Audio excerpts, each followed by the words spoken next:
Good evening to all of you. Today my topic is oxidizing and reducing agents. तो आज हमारा topic है ऑक्सीकरण तथा अपचायक। आज हमारा टॉपिक है ऑक्सीकारक तथा अपचायक। तो जैसा कि पिछले वीडियो में आप लोगों ने देखा, ऑक्सीकरण या उपचयन और अपचयन या अवकरण के बारे में संपूर्ण परिभाषा आप लोगों ने पढ़ा। आज हम लोग ऑक्सीकारक और अपचायक के बारे में अध्ययन करेंगे। तो जो कल ऑक्सीकरण की परिभाषा बताई गई थी, यदि किसी पदार्थ का ऑक्सीकरण होता है, यदि किसी पदार्थ का ऑक्सीकरण या उपचयन होता है, तो उस पदार्थ को ही अपचायक कहेंगे। क्या कहेंगे? अपचायक। तो यदि किसी रासायनिक अभिक्रिया में किसी पदार्थ का ऑक्सीकरण हो रहा है तो उसे अपचायक कहा जाएगा। तो अपचायक के तौर पर जैसे कल आप लोगों ने देखा कि Cu+O2, देखिए यहाँ क्रियाकलाप में बताया गया है Cu+O2 तीर के आगे CuO। तो यहाँ कॉपर का ऑक्सीकरण हो रहा है, कॉपर क्यूप्रिक ऑक्साइड में ऑक्सीकृत हो रहा है। तो इस प्रकार कॉपर इस रासायनिक अभिक्रिया में अपचायक का कार्य कर रहा है। तो जिस रासायनिक पदार्थ का ऑक्सीकरण होता है उसे अपचायक कहते हैं, या जो पदार्थ किसी रासायनिक अभिक्रिया में इलेक्ट्रॉन त्यागता है उसे अपचायक कहा जाता है।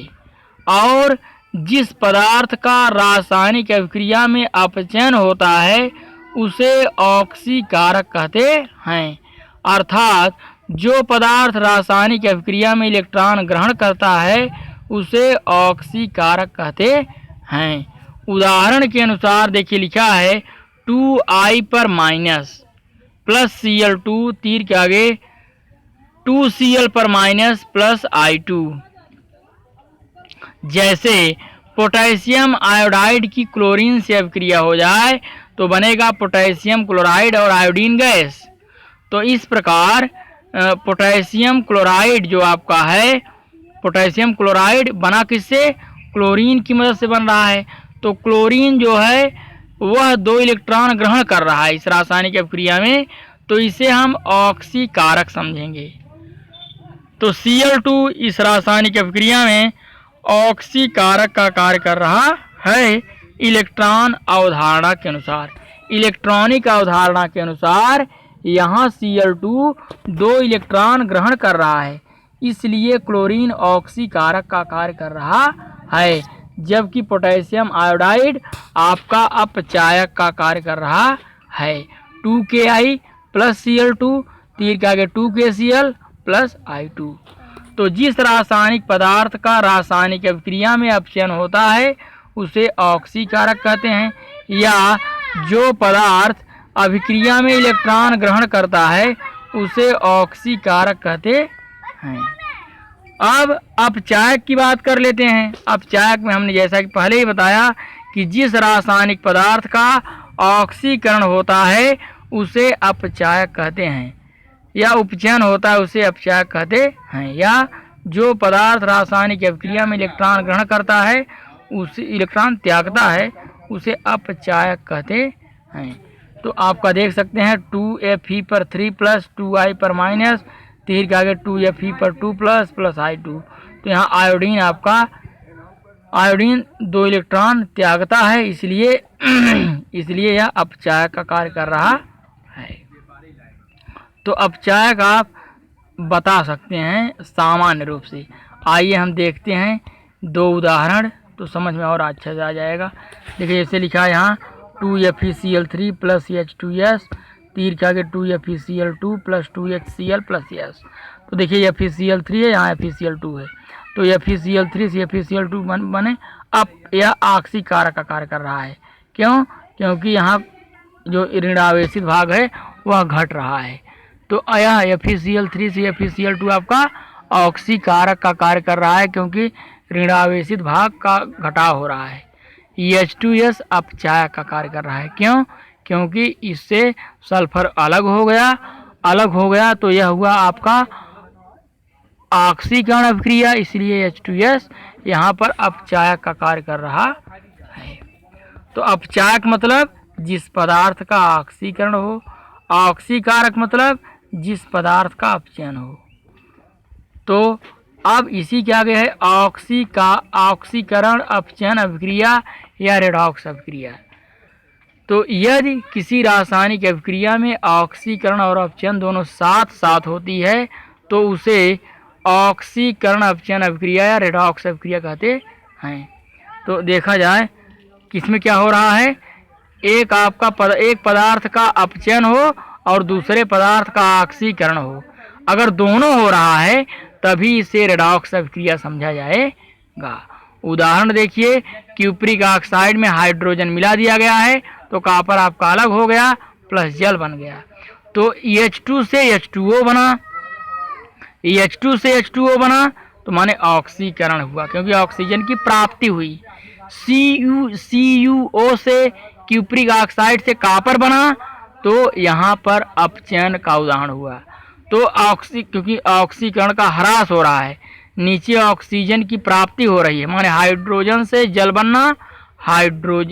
बनना माने ऑक्सीकरण, और क्यूप्रिक ऑक्साइड से कॉपर बनना मतलब अपचयन। तो इलेक्ट्रॉनिक सिद्धांत के आधार पर वह रासायनिक अभिक्रिया जिसमें एक पदार्थ से इलेक्ट्रॉन का ह्रास व दूसरे पदार्थ द्वारा इलेक्ट्रॉन का ग्रहण साथ साथ होता है रेडॉक्स अभिक्रिया कहलाती है। रेडॉक्स अभिक्रियाओं में इलेक्ट्रॉनों की संख्या परिवर्तित हो जाती है। तो जो ऊपर रिएक्शन लिखा गया है अपचायक में यह भी रेडॉक्स अभिक्रिया का उदाहरण है, और ऑक्सीकारक में यह भी रेडॉक्स अभिक्रिया का उदाहरण है। तो आइए देख लेते हैं। जैसे आप डेनियल सेल में देखते हैं कि जिंक की कॉपर सल्फेट के विलयन में डूबी रहती है तो जिंक सल्फेट बन जाता है प्लस कॉपर बन जाता है। पर कौन सी अभिक्रिया होती है? Zn, तीर के आगे Zn पर 2 प्लस 2e पर माइनस। कैथोड पर कौन होती है? Cu पर 2 प्लस 2e पर माइनस, तीर के आगे Cu पर 2 प्लस यहाँ होगा, एक प्लस नहीं जो एक प्लस लिखा है गलत है। Cu पर 2 प्लस 2e पर माइनस, तीर के आगे Cu। तो रेडॉक्स रिएक्शन क्या हो जाएगा?